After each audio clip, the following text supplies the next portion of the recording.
Bien, lo anunciado. Vamos a entrevistar ahora a Nicolás Vergara, periodista chileno que tiene un programa de radio muy exitoso allá en su país. Nicolás, qué gusto que estés ahora con nosotros y esta vez sí mejor comunicados que la última vez. Hola Francisco, sí, te quería pedir disculpas por lo del otro día, Ajá. muy lejos de Santiago, así Ya. es que eso complicó. Pero en fin, aquí estamos, cuéntame. Bueno, más bien tienes que contarme tú. ¿Qué opinas? No sé si yo entrevisté al día siguiente de las elecciones para la Convención Constituyente a una joven politóloga, muy entusiasta ella con lo que había pasado, estaba aparentemente en el mejor de los mundos. No sé si para ti es también el mejor de los mundos. Lo que pasa es que esa respuesta es un poquito, hay que ser un poquito ambivalente, porque la verdad que sí es el mejor de los mundos el que Chile haya logrado darse a una crisis, ir avanzando en soluciones institucionales. 2019, una crisis compleja y que se ha ido resolviendo de forma institucional. Entonces, la verdad que uno no puede dejar de estar alegre de que finalmente estas cosas hayan tenido un camino institucional. Eso es muy importante para quien lo mira. Ahora, lo que pasa es que es importante, Francisco, entender que en esa elección, la verdad que se realizaron 4 elecciones distintas, porque se eligieron a los constituyentes, los que durante casi un año, con una serie Caramba. del sistema mexicano, del sistema y que es interesante mirar, Sí. y el rol de los independientes, pero también se eligieron a gobernadores, a pesar de que Chile no es un estado federal, por primera vez va a elegir a quienes dirijan las regiones. Chile tiene 16 regiones y cada una de ellas va a tener un gobernador regional. También, y eso es primera vez que se elige democráticamente, hasta ahora era una autoridad que se llamaba intendente, que era designado por el presidente de la República. También se eligen a alcaldes y concejales. Históricamente las elecciones de medio término en Chile se realizan no de parlamentarios, sino que de alcaldes y concejales. Estas, recordemos que se han postergado casi un año producto de la pandemia. Para analizar, Francisco, como te digo, hay 4 elecciones. En la elección de constituyente hay un montón de elementos a considerar como cupo. No solo estaba en el número de candidatos, sino que también luego las listas tenían que corregirse en función de que la convención fuera paritaria. Además de eso, se le dio una serie de facilidades a los independientes para que postularan y formaran listas y aprovecharan las cifras repartidoras del modelo proporcional corregido que se usa en Chile, que es el proporcional corregido DONT. Y también hubo 17 cupos destinados a pueblos originarios, es decir, que se eligieron solo entre los pueblos originarios y también forman parte de la convención. Entonces, es bastante complejo el tema de la convención y probablemente lo que resaltan son algunas victorias o algunas cosas, por ejemplo, el Partido Comunista o el Frente Amplio, pero que mirado en un cuadro más grande, yo te diría que siguen manteniendo puntos suspensivos.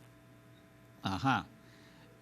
Puntos suspensivos, sí, pero en todo caso ahora tienen 9 meses para hacer esta reforma, no, para esta nueva constitución, más 3 meses eventualmente adicionales, ¿no?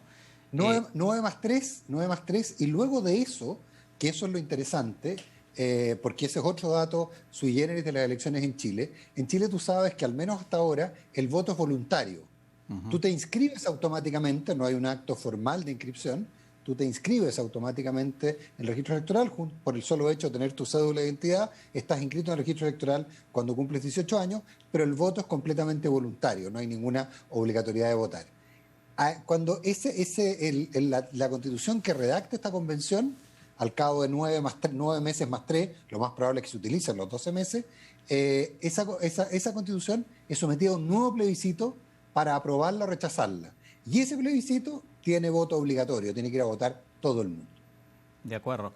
Ahora, muchos han expresado su preocupación por el hecho de que la derecha, ante la sorpresa de varios, no alcanzó el tercio necesario como para bloquear algunas iniciativas que puedan ser consideradas, digamos, peligrosas, populistas, sobre todo mirando hacia lo que es el sistema económico, ¿no? La inversión privada y todo lo demás, porque se habla de iniciativas proteccionistas, de limitar la inversión extranjera.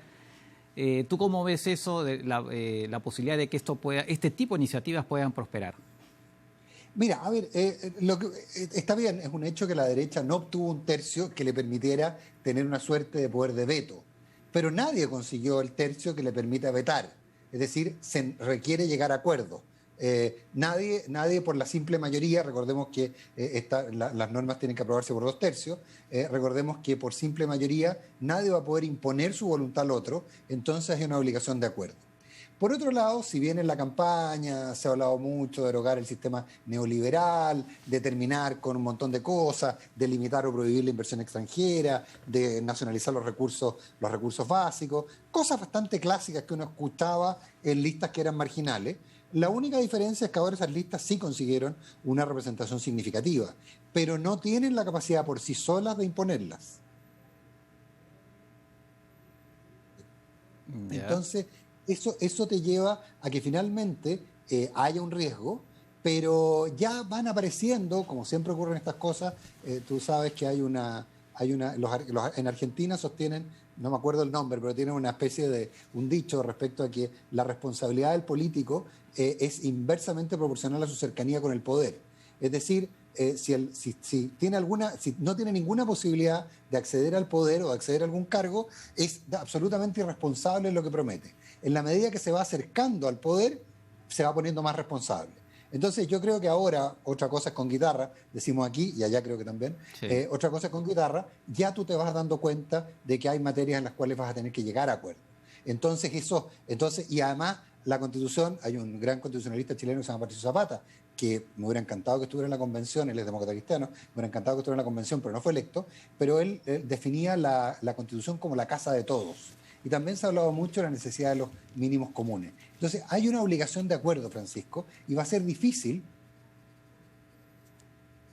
extremo, inclusive gente que había estado en la primera línea quemando y haciendo actos violentos, hay algunos de ellos fueron electos, sostenían que no había nada que conversar y que ellos iban a poner las condiciones. La verdad es que los fríos hechos, como decía el camarada Lenin, te llevan a que se necesiten acuerdos. Y esos acuerdos finalmente van a moderar. Ni la derecha va a tener la capacidad de prohibir cosas, ni la extrema izquierda va a tener la capacidad de imponer. De acuerdo. Ahora, una cosa que decía, yo también entrevisté a José Miguel Ibanco, ¿no? de Human Rights Watch, y que por lo demás es chileno, ¿no? Sí. Y que él decía algo que otros también dicen, ¿no? Que muchas veces se pone demasiado, esperanzas en la Constitución, ¿no? Digamos que por el hecho que se ponen derechos, se establecen derechos que supuestamente no existen, o que acá también hay un poco la misma discusión, no, pero sí están, otros dicen que no, pero no están. Por el hecho de poner derechos, entonces ya va a ser como una cosa mágica, ¿no? Y que entonces la gente va a tener trabajo automáticamente, el derecho a la salud y todo lo demás, y que eso puede originar después una gran frustración al ver que finalmente la realidad es como es, ¿no? Sin duda que ese es el gran riesgo al que nos enfrentamos. Hay mucha gente, sobre todo aquella que votó por estos sectores más radicales, más antineoliberales, que votaron con la promesa de que una nueva constitución iba a mejorar el medio ambiente, de que una nueva constitución automáticamente iba a mejorar las pensiones, que iba a haber trabajo para todos. Entonces, y eso puede generar sentimientos importantes de frustración, porque bien sabemos que lo que más puede hacer una constitución es garantizar, intenta hacerlo exigible mediante los tribunales. Y ahí hay una discusión respecto a qué tipo de constitución vamos a darnos. Si una constitución maximalista, donde se llene de derechos, o una constitución minimalista que exprese un modelo de país. Entonces, eso sí, efectivamente tenemos ahí, y ese, personalmente para mí, siempre fue el gran temor, y lo planteé creo que alguna vez lo conversamos, inclusive lo planteé siempre con esta lógica de que una nueva constitución sería una constitución distinta a la constitución de Pinochet y por lo tanto sería una constitución nacida en democracia, que esa constitución sería la solución a todos los problemas. Nosotros ya vivimos un poco de esto. Tú sabes que en Chile, y eso a mí me preocupa, y ahí es donde sí pongo un foco de preocupación.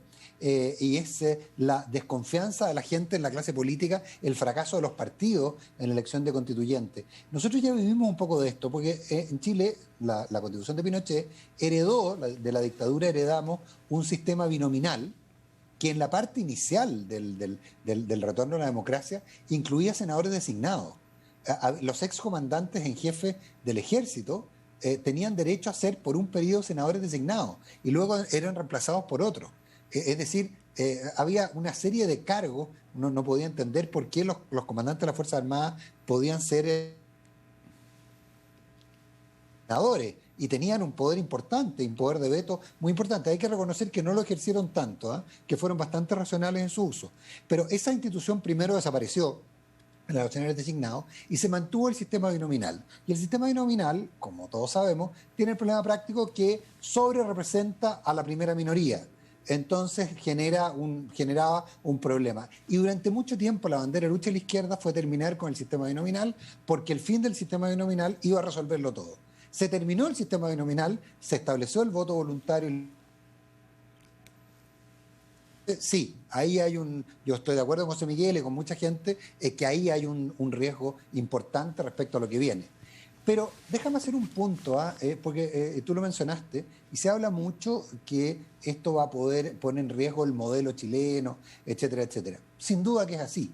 Pero también hay un viejo político socialista, se va a enojar si sabe que digo que es viejo, que dije viejo, pero en fin, Osvaldo Andrade, que fue parlamentario, que fue ministro del Trabajo en la época, en Bachelet I, viejo dirigente socialista, abogado vinculado a los temas laborales, que ante una vez me acuerdo entrevistándolo yo a propósito de una manifestación que había habido en la Alameda, que había juntado 100.000 personas, él me dice, sí, fueron 100.000 personas, efectivamente, pero ojo que al Costanera Center, que es un mall que se inauguraba en esos días, fueron 500.000 personas en un fin de semana.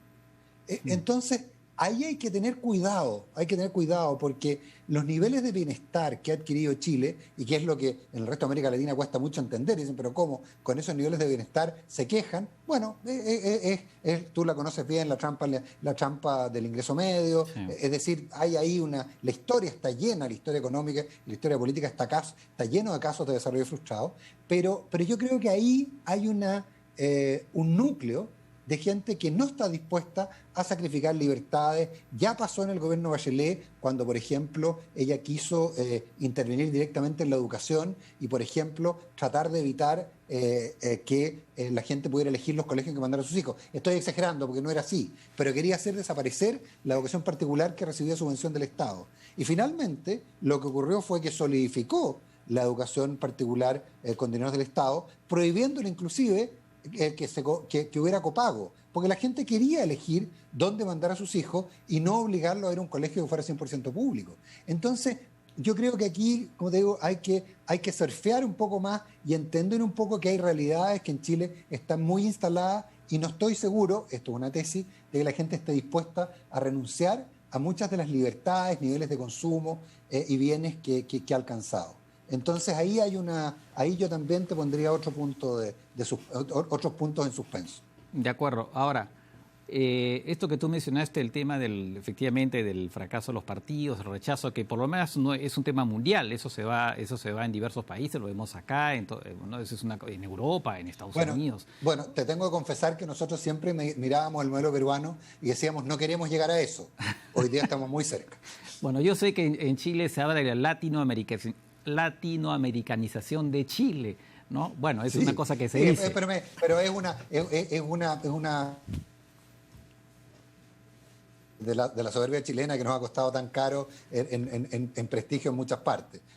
No, Chile nunca ha dejado el barrio, por si acaso, al menos en mi visión, digamos. Sí, lo sabemos.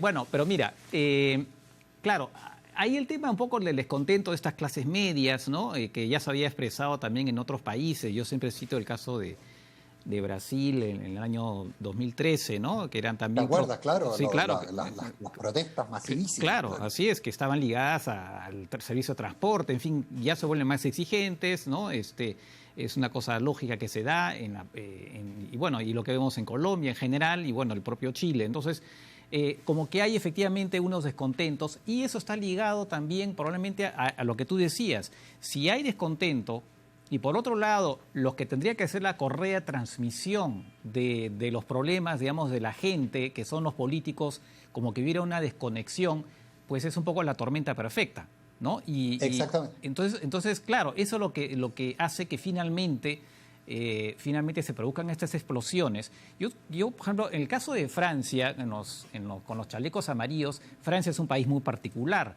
donde también se ha dado el tema de las, ¿no? Del tema de las estos, ¿cómo se llama? Las casacas amarillas, en fin, los chalecos amarillos. Algo Los chalecos amarillos. En Francia, por ejemplo, los sindicatos privados, los sindicatos en la economía privada tienen menos del 10% de representación, ¿no?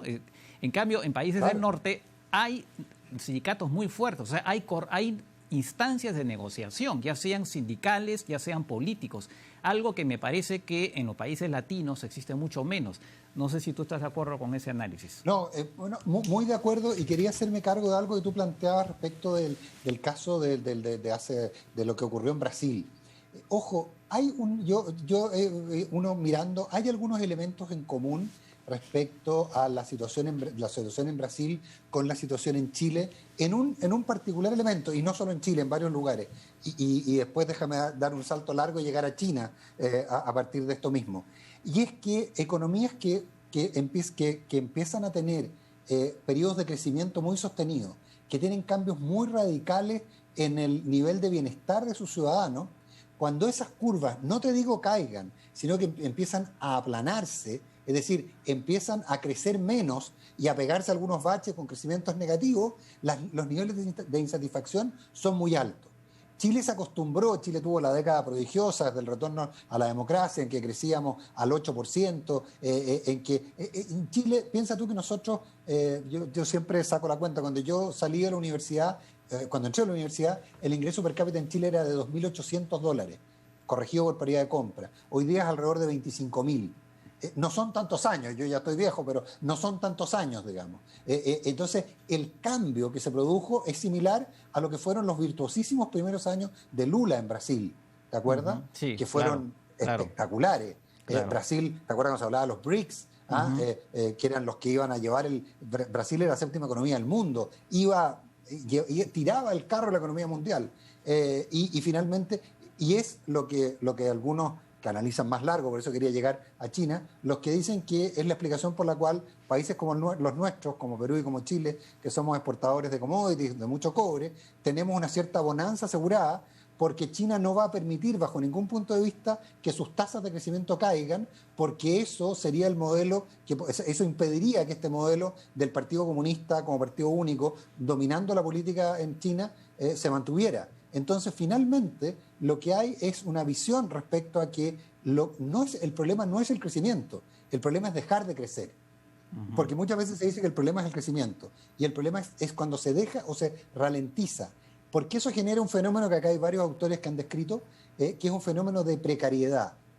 Quien salió de la pobreza y se convirtió en una clase media con un auto, una vez en su vida al extranjero, eventualmente que el riesgo práctico de que tenga una enfermedad, por ejemplo, o de que pierda el empleo, lo puede volver a la pobreza. Y aunque eso sea difícil que ocurra, el temor es el que lleva a la gente a demandar del Estado mayores niveles de protección.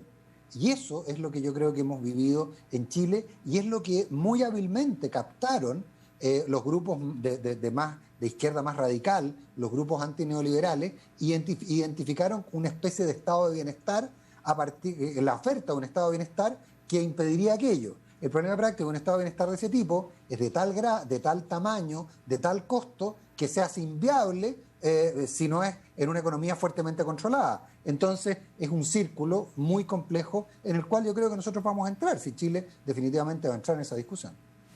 De acuerdo, efectivamente lo que tú decías, eso es muy importante, ¿no? Esta clase media que no la pasa mal hasta que tiene algo que lo obliga a gastar, un tema médico y cosas por el estilo, ¿no? Y basta que haya una crisis como la actual, en la pandemia además, peor todavía, ¿no? Porque entonces se fragiliza, bueno, regresan a la pobreza en parte, ¿no? Claro, la gente que, por ejemplo, vía el crédito accedió a la vivienda.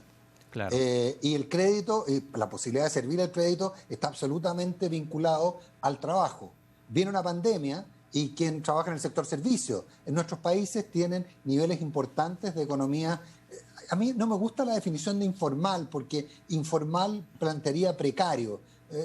Yo creo en el mundo desarrollado a lo que nosotros llamamos informales les dicen emprendedores, les dicen entrepreneurs.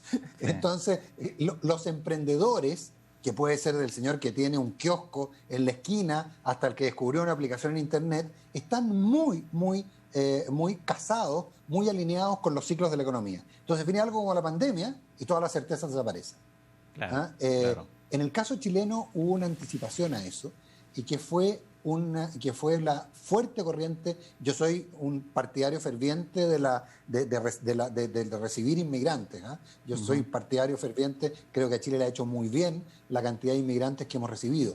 Pero sí hubo un problema durante 4 años, fundamentalmente el último año del primer gobierno de Piñera y los 3 primeros años del gobierno de Michelle Bachelet, del segundo gobierno de Michelle Bachelet, llegó mucha gente a Chile de Venezuela. La migración peruana era más antigua y está muy asentada y es muy respetada y querida en Chile, pero llegó venezolanos, colombianos en grandes cantidades. ¿Qué es lo que ocurrió? Era gente con buenos niveles de preparación, gente que además empezó, por ejemplo, cosas muy curiosas, sectores de clase media, baja en Santiago, los costos de la vivienda empezaron a ser más altos que en los barrios más elegantes, medido por metro cuadrado, por supuesto, porque hubo masas de inmigrantes profesionales que se fueron a ver esos lugares, entonces en cierta forma expulsaron a los habitantes habituales porque empezaron a presionar sobre el valor de los alquileres.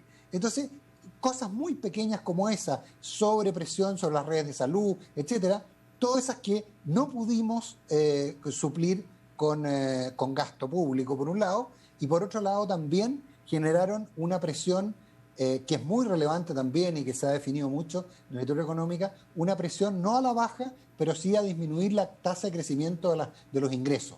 La tasa de crecimiento de los sueldos en Chile empezó a achatarse, empezó a aplanarse. Entonces, y eso empezó a generar insatisfacción. Yo no digo que esa haya sido la causa, pero es multicausal y es un elemento que uno no puede aislar bajo ningún punto de vista. Interesante. Claro, y esas cosas normalmente las detecta la clase política si es que está conectada, ¿no? Entonces, pero hay una desconexión. Pero si está dedicada a hablar solo del matrimonio homosexual o del matrimonio igualitario o solo preocupada de aumentar impuestos, etcétera, probablemente pierde la ligación. Me reía mucho, o sea, me llamó mucho la atención cuando tú hablabas de México, y México está permitiendo la reelección. Tú sabes que en México era imposible, estaba prohibida la reelección hasta hace muy poco tiempo. Bueno, en nuestros países estamos discutiendo, estamos siguiendo el camino contrario. Estamos queriendo evitar la reelección. En Chile, de hecho, ya por primera vez, los diputados o los senadores y los alcaldes no pueden permanecer más de 2 periodos consecutivos. De acuerdo, claro. Sí, pues. Sí, pero la desconexión de la política tradicional es bien impresionante. Y es parte de la realidad, porque no hubo capacidad de entender que esos fenómenos tenían maneras de resolverse, sobre todo siendo un país como Chile, que tiene los recursos para hacerlo. De acuerdo. Nicolás, la verdad que hay muchas preguntas que se quedan en el tintero, pero como tú sabes, tú, hombre de comunicaciones... Pero no podemos despedirnos sin que tú me des un pronóstico de qué es lo que va a pasar el fin de semana. Estamos todos mirando al Perú con un interés brutal, digamos. Mira, yo estoy igual que todos. No sé qué va a pasar el domingo, no tengo la menor idea. Así que estoy en incertidumbre igual que todos. No tengo ni un pronóstico y todo es muy incierto. Así que bueno, pues nada. Y si le queremos a la encuesta, mal vamos a terminar, digamos. Bueno, además las propias encuestas también parece que están mostrando cosas muy apretado el tema. Bien. Bueno. Pues tendremos oportunidad de conversarlo. De todas maneras conversaremos nuevamente porque además estos temas tienen para largo, ¿no? Así que pues nada, Nicolás, te agradezco nuevamente por tu participación en el programa Y pues como digo, ¿no? te vamos a volver a llamar para seguir conversando. Cuando quieras, y te pido disculpas por lo del lunes, pero estaba fuera de mi alcance. No te preocupes, son la ley de Murphy, como dijimos hace un rato. Listo. Así es. Chao, chao. Gracias. Adiós.